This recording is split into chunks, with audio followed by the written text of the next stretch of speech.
자, 이번 시간에는 좀 중요한 판례가 하나 나왔어요. 특정 구분 수요자의 관리비를 인상하는 내용의 관리규약 변경은 당해 구분 수요자의 허락을 받아야 된다. 이런 판결이 나와서 여기에 대해서 한번 나눠보도록 하겠습니다. 자, 제가 주신 질문 한번 읽어보겠습니다. 안녕하세요, 변호사님. 저는 경기도 평택에 있는 오피스텔의 구분 수요자입니다. 저희 건물에는 현재 전체관리단과 저를 포함한 일부 구분 수요자들 간의 관리비 관련된 다툼이 있습니다. 그런데 최근 관리단에서 관리규약을 개정하였다고 하면서 관리규약으로 저희 일부 구분 수요자들만 종전관리비에서 10%를 인상하도록 하였다고 통보해 왔습니다. 이러한 일부 구분 수요자의 관리비만 일방적으로 인상하는 이러한 관리규약이 유효인가요? 이런 질문을 주셨습니다. 우선 관련된 법 규정부터 살펴보시면요. 지금 사항과 같은 오피스텔은 집합건물의 소유 및 관리하는 법률에 적용을 받습니다. 자, 여기에서 제29조에는 규약의 설정 변경 그리고 폐지는 관련 집회에서 구분 소유자의 4분의 3 이상, 즉 75%죠. 구분 소유자의 4분의 3 이상과 의결권, 그러니까 지분입니다. 지분의 4분의 3 이상의 찬성을 얻어서 한다. 자, 사항 같은 경우는 변경이었죠. 다만 이러한 경우에 규약의 설정 변경 폐지는 일부 구분 소유자의 권리에 특별한 영향을 미칠 때에는 그 구분 소유자의 승낙을 받아야 한다. 이렇게 규정하고 있습니다. 이 특별한 이라고 한다는 것은 전체에 영향을 미치는 것이 아니라 타겟팅한 일부에만 영향을 미칠 때 그때 이렇게 특별한 이렇게 표현합니다. 자, 그리고 41조에는 서면 결의가 명시되어 있는데요.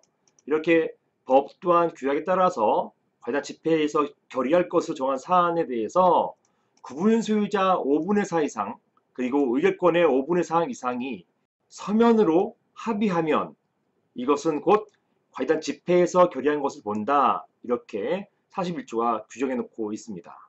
즉 관리규약 설정 변경 폐지는 집회를 열 경우에는 구분 소유자 4분의 3과 그리고 의결권 지분의 4분의 3 이상이 찬성해야 되지만 서면 결의는 집회를 안 여는 경우에요.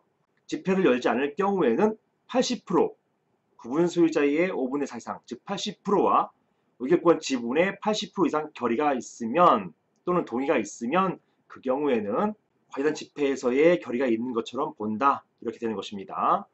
사안 같은 경우도 규약이 집회를 통해서 설정된 게 아니에요. 서면 결의 80%가 넘어서 서면 결의로 변경시킨 경우가 되겠습니다. 자, 보시는 것처럼 관리규약의 변경을 통해서 모든 사람의 관리비가 인상되도록 하는 것, 이것은 특별한이 아니에요. 이런 건 전혀 문제가 안 됩니다. 그러나 사안과 같이 특정 구분 소유자의 관리비가 인상하도록 하는 경우, 이 경우는 특별한이에요. 특별한 경우에는 그 당의 구분 소유자의 동의가 필요한 것입니다. 이러한 문제는 관리비의 인상뿐만 아니라 관리비 차등 부과에 있어서도 동일한 문제가 될 수 있을 것이라고 생각됩니다. 제가 지금 하고 있는 관리비 사건 중에서 관리비 차등 부과 사건이 있거든요.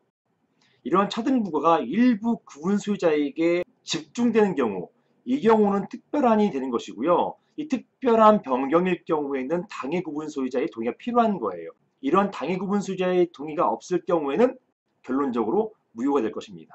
판례도 이와 유사한 사안에서 피고가 서면 결의한 개정관리규약은 이 사건 지하주차장 구분 소유자의 원고가 부담해야 할 관리비를 종전관리규약에 정했던 5%에서 12%로 7%가 올랐잖아요.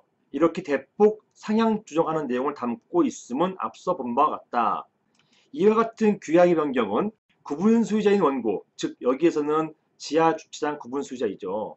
이런 특정한 구분 소유자인 원고의 권리에 특별한 영향을 미치는 것이므로 따라서 이러한 원고의 승낙 없이는 규약 변경의 효력이 없다라고 할 것이다. 이렇게 판시하였습니다. 따라서 사안의 관리규약 변경도 특정 구분 소유자의 허락 없이는 무효로 될 것으로 보입니다. 이상입니다.